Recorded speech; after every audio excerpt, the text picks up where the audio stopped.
Vous regardez New York Info, bonsoir. Merci de nous rejoindre pour un nouveau numéro de décryptage riche en pétrole et séparé géographiquement de l'Angola. La province de Cambida connaît une nouvelle escalade politique. Un groupe séparatiste vient d'y proclamer l'indépendance, relançant un conflit qui dure depuis près de 50 ans.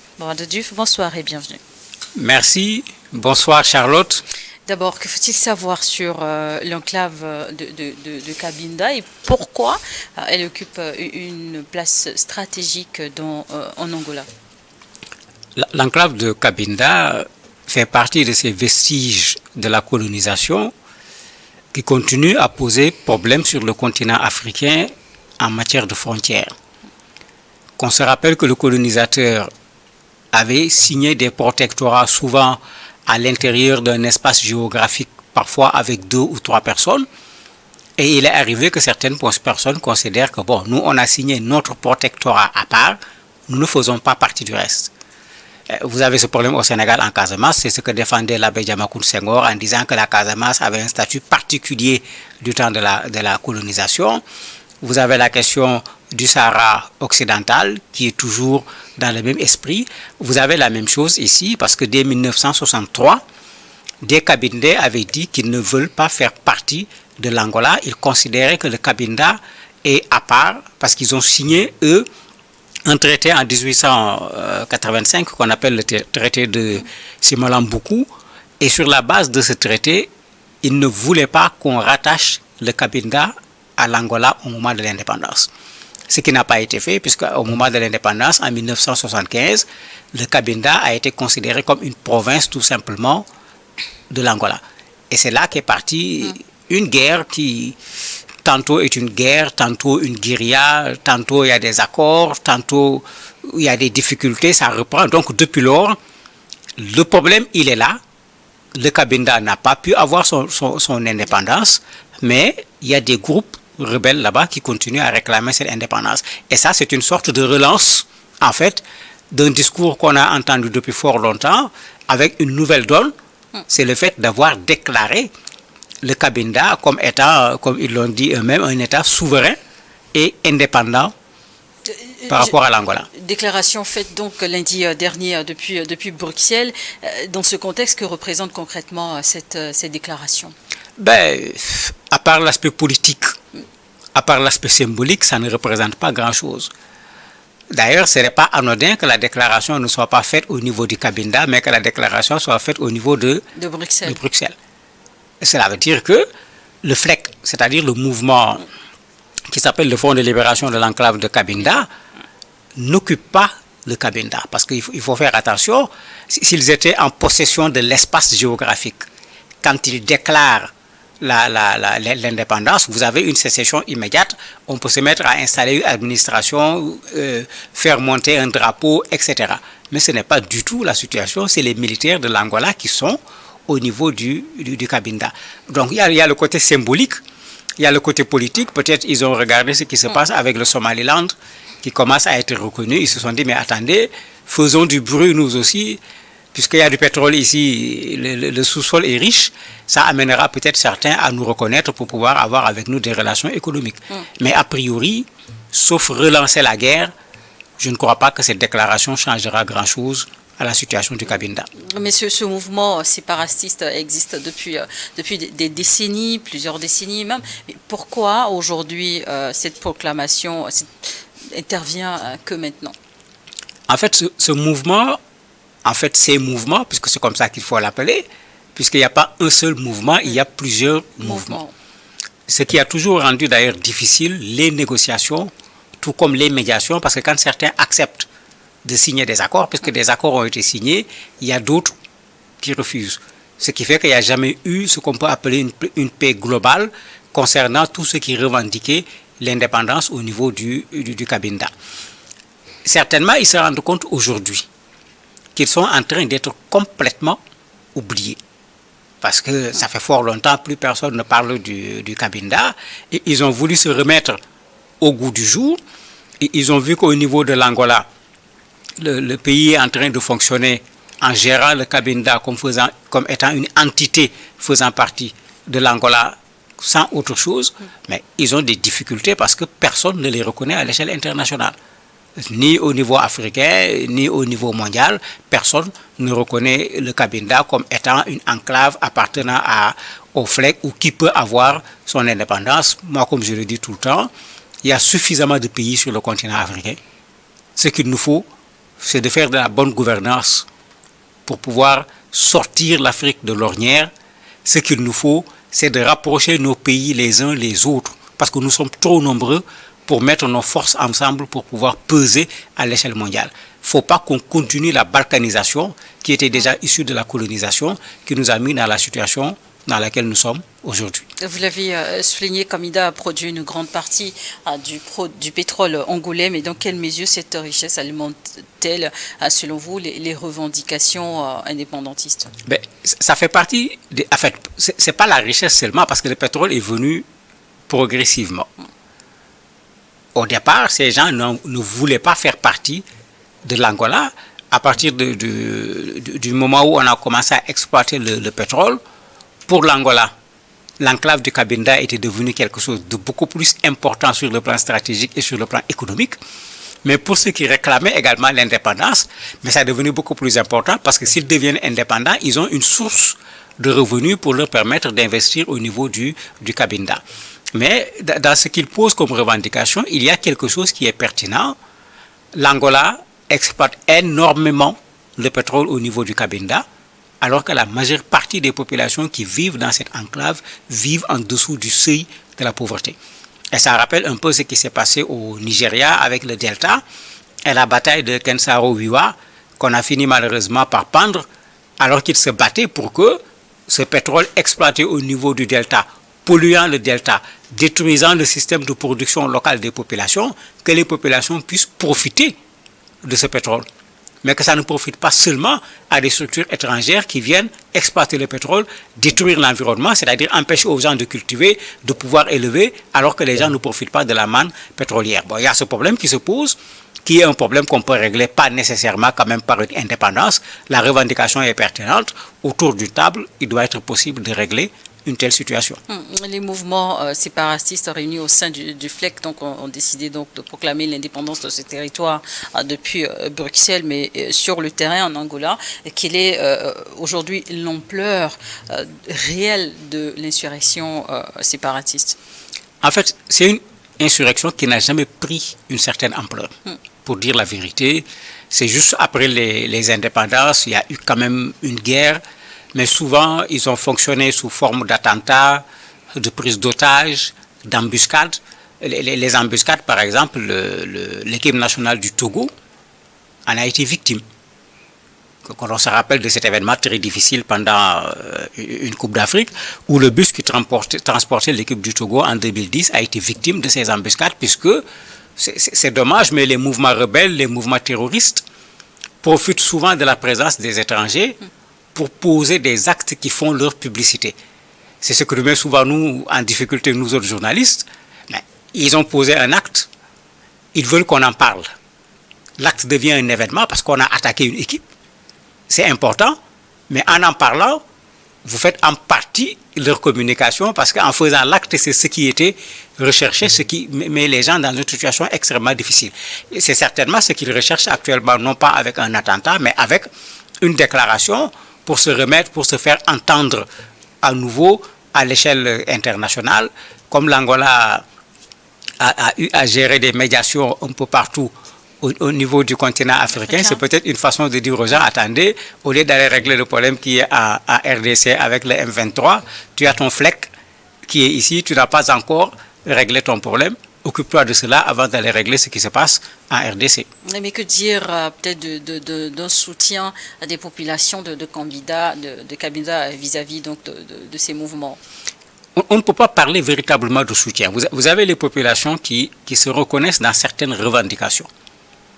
Le fait que le pétrole ne leur profite pas comme il devrait leur profiter, parce qu'il faut toujours faire la différence entre ces populations qui reconnaissent qu'il y a des inégalités sociales, qu'il faut réparer les inégalités sociales, et ceux qui réclament l'indépendance.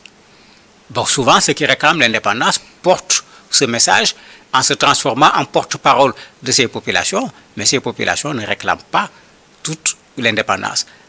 Maintenant, le plus simple dans ce genre de situation, c'est de faire ce qui est en train d'être fait au Maroc avec la République arabe sahraoui démocratique pour savoir exactement où se trouve la position des populations. C'est plutôt l'organisation d'un référendum.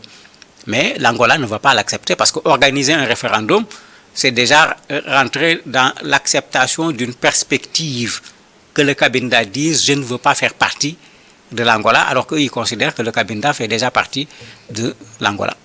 Avec le choix de Bruxelles pour proclamer cette indépendance, la communauté internationale a-t-elle un intérêt ou une responsabilité particulière dans ce dossier? Responsabilité particulière, oui, à travers la colonisation, puisque le problème n'est pas né ex nihilo, mais faisons attention, là où il y a beaucoup de pétrole, on a tendance à créer des problèmes pour changer celui qui vient exploiter le sous-sol. Est-ce qu'il y a quelqu'un qui s'intéresse aujourd'hui à l'enclave de Cabinda, qui veut venir exploiter le pétrole et qui est prêt à soutenir le FLEC pour les amener à remettre le problème sur le tapis pour pouvoir négocier les marchés là-bas, ou bien espérer que le FLEC va pouvoir obtenir l'indépendance et ils vont être le premier partenaire pour venir exploiter le pétrole? Il ne faut pas l'exclure parce qu'on le voit clairement dans ce monde aujourd'hui. Trump en est le meilleur exemple. Là où il y a pétrole, là où il y a richesse au niveau du sous-sol, mais ce qui l'intéresse, c'est d'aller exploiter cela pour son propre pays, sans tenir compte de la situation du pays, au point d'aller signer des accords pour exploiter le sous-sol de pays qui sont en guerre, alors que tu n'as pas réussi à faire cesser les armes au niveau de ces pays. Après des décennies de bras de fer, mais comment le gouvernement angolais réagit-il face à cette déclaration d'indépendance? Le gouvernement angolais a toujours eu une position catégorique sur cette question. Pas d'indépendance. Dans les négociations qui ont existé, dans les accords qui ont existé, le gouvernement n'a jamais accepté une quelconque possibilité d'une indépendance au niveau du Cabinda. Ça, le gouvernement n'a jamais dit autre chose. Et bien sûr, une telle déclaration ne fait que ramener cette position du gouvernement. L'autre élément qui est là, qui est le risque, c'est que ça va amener le gouvernement à peut-être militariser davantage la zone, parce que quand on ne veut pas que ces gens deviennent indépendants, il va falloir utiliser la force également, puisque c'est comme ça que ça se fait. Et avec cette militarisation, on court le risque de voir encore des affrontements au niveau du Cabinda, alors qu'il y avait plutôt une accalmie pour dire ce qui s'est passé sur le terrain. Eh bien, mais voyez-vous une issue politique possible? L'issue politique est possible. On l'a vu avec plusieurs pays. Généralement, c'est d'aller vers une décentralisation qui permet à des structures locales d'avoir un peu plus de pouvoir et de pouvoir davantage profiter des ressources de la localité. Parce que pour les populations, c'est surtout ça le fondamental.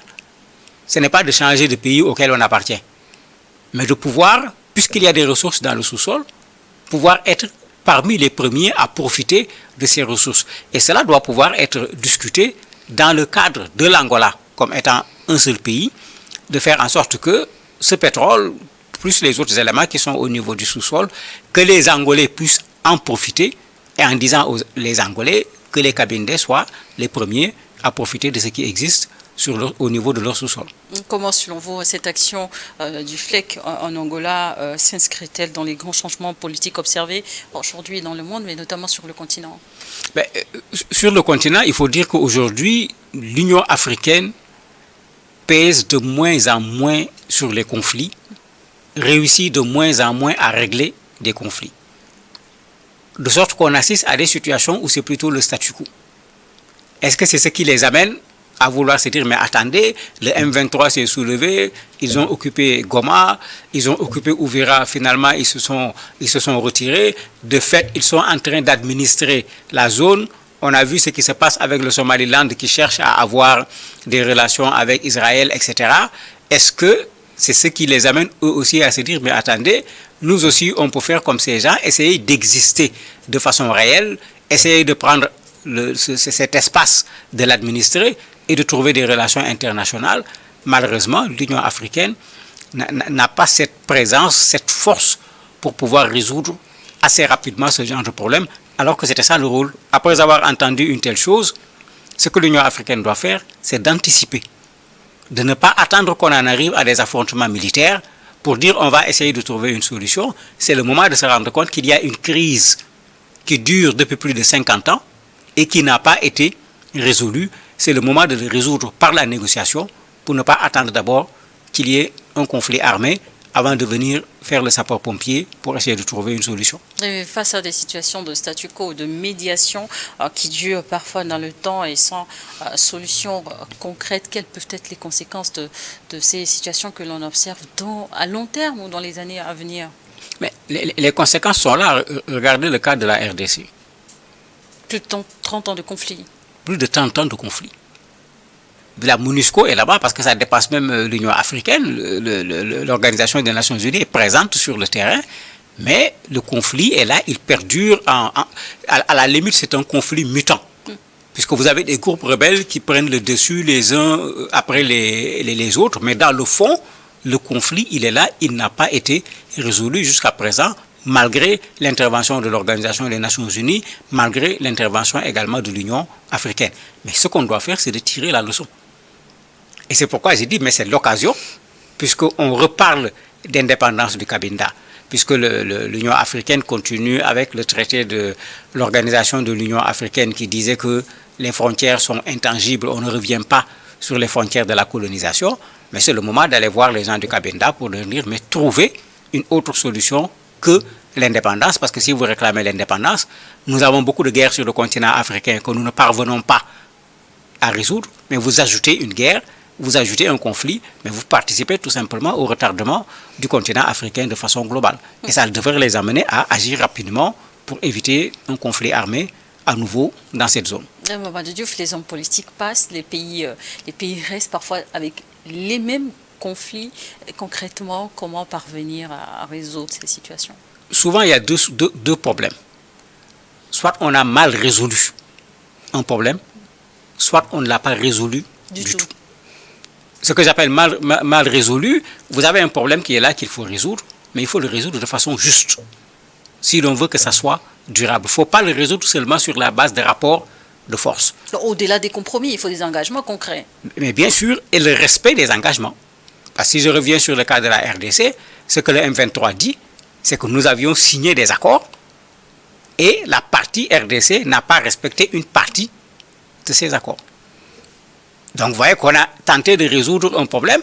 La force a été utilisée à l'époque avec la MONUSCO en appui, mais puisqu'on n'avait pas réglé de façon juste, puisque les engagements n'ont pas été respectés, il y a une résurgence du M23 qui crée aujourd'hui problème. Donc si on veut résoudre le problème au niveau du Cabinda, ou bien si on veut résoudre le problème ailleurs, il faut allier tous ces éléments.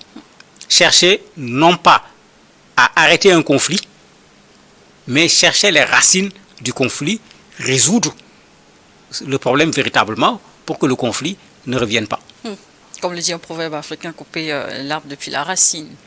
Mais bien sûr, si on ne le fait pas, vous coupez les branches, l'arbre va continuer à pousser. Si c'est les branches, c'est les épines qui vous créent des problèmes.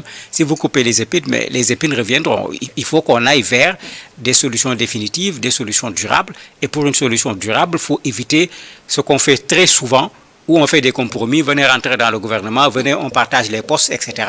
Alors que le vrai problème, il n'a pas été résolu. Merci, Mamadou Diouf, merci d'avoir accepté de répondre à nos questions. Merci à vous également de nous avoir suivis.